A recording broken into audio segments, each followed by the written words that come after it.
Bom, seguinte, queridões. Primeiramente, um bom dia a todos.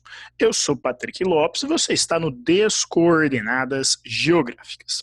Como já está aparecendo aí na tela para vocês, o nosso tema dessa slide aula vai ser bem rapidão aí, a análise e a leitura de climogramas.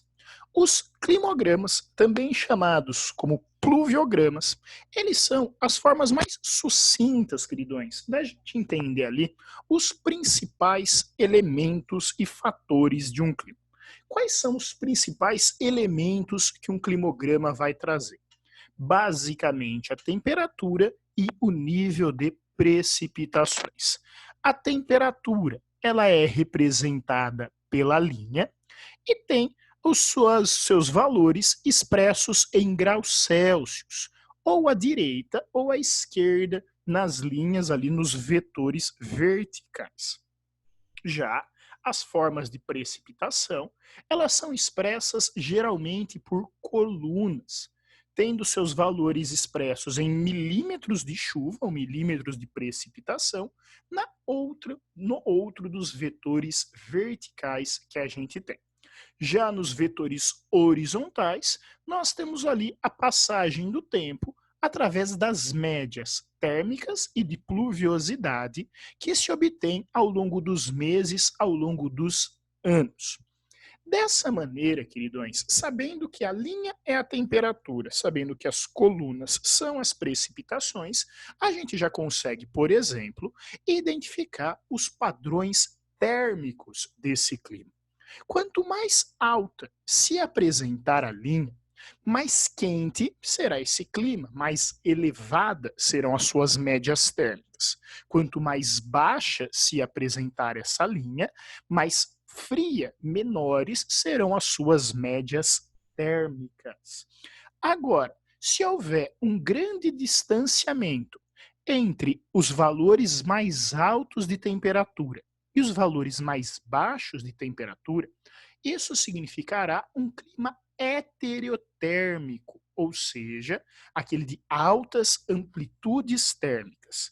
Agora, se ocorrer como ocorre aí com o nosso exemplo, que a variação das temperaturas mais altas para as temperaturas mais baixas, ela é uma variação pequena, nós estaríamos falando de um clima homeotérmico, como é esses climas de baixa amplitude térmica. Quando nós vamos analisar a pluviosidade, a gente pode ver se esse é um clima úmido ou se esse é um clima seco. Quando basicamente todos os meses apresentam a ocorrência de precipitação, nós já temos um clima úmido ou semiúmido. Essas precipitações, elas podem ser bem distribuídas se as colunas elas são mais ou menos equitativas ao longo do ano, ou elas podem ser concentradas.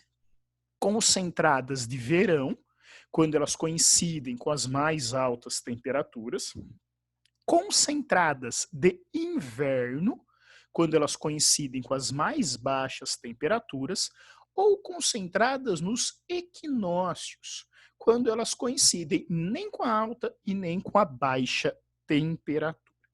É isso que a gente tem sobre a análise das precipitações. Nesse próximo slide, dois exemplos ali extremos. O nosso querido climograma equatorial, ocorrido ali na cidade-estado de Singapura, observe uma média térmica elevada. Por quê? Porque a linha está lá em cima. Uma amplitude térmica baixa. Por quê? Porque esta linha também, ela não tem grande variação da mais alta para a mais baixa temperatura. E observem que é um clima úmido, porém bem distribuído. Basicamente, chove-se muito o ano todo, ali, chuvas acima de 200 milímetros diários. Já se a gente olha ali para o clima polar, lá na cidade, no Porto de Nome, no Alasca, lá no extremo norte e extremo oeste dos Estados Unidos, a gente vai ver um clima de médias térmicas baixas. Observem aqui que elas variam do 10 até quase o menos 20, ou seja, um clima muito frio, amplitudes térmicas elevadas, olha a diferença aqui, a mais baixa está em torno de, sei lá, menos 18, a mais alta fazendo 10, você tem aí 28 graus de amplitude térmica. Então é um clima bem heterotérmico. E as precipitações, embora bem distribuídas, elas são pequenas, uma vez que o clima polar é um clima de poucas precipitações.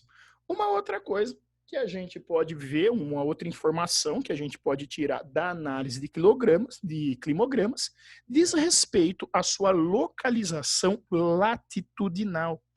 Sempre que as temperaturas mais altas estiverem no meio do ano, nós estamos falando de um clima no hemisfério norte. Quando as temperaturas mais altas estiverem no começo e no fim do ano, nós estamos falando de um lugar no hemisfério sul. Agora, quando as temperaturas mais altas estiverem nos períodos de equinócio, março, abril, outubro, novembro, nós estamos falando de regiões próximas à linha do Equador. Tudo isso se justifica pelo movimento aparente do Sol, ocasionado pela inclinação solar e pela inclinação solar ou pela inclinação da Terra e pela translação que ela faz ao redor do Sol. Muito bem, queridões. Aí estão os nossos queridos climogramas. Muito obrigado. Curta, compartilhe. Esse é o Descoordenadas Geográficas. Tchau, tchau.